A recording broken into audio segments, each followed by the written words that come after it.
Hi everyone, in front of me I've got POCO M7 Plus, and let me share with you how to change the keyboard language on this device.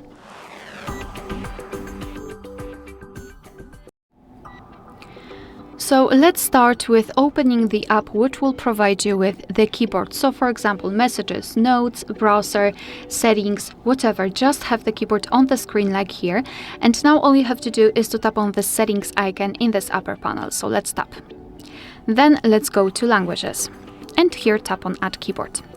And as you can see, we've been transferred to the full list of available keyboards from which you can choose, so you can scroll and find it, or just tap on Search Language and enter the name of the language you'd like to use, and find it and tap on it.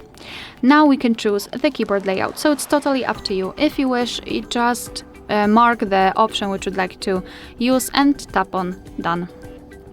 So as you can see, we just successfully added the new language to the keyboard. And before I'll show you how to remove the previous one or any other language, I'd like to show you how to use the keyboard with 2 or more languages added. So basically here we've got the hint, we've got this special icon, a globe icon, thanks to which we can change the keyboard layout. So after tapping on it, we can switch to Urdu one and tap on it again to set the English in my case. Moreover, the spacebar, it's not empty anymore. Right now we've got the name of the language we're currently using. Alright, so to remove the language, enter the settings again, go to languages, and here in this step we have to tap on this edit icon in the right upper corner, mark the language which you wish to remove, and tap on the trash bin icon. And as you can see, we've got only one language applied. Alright, so that will be all. Thank you so much for watching. Please hit the subscribe button and leave the thumbs up.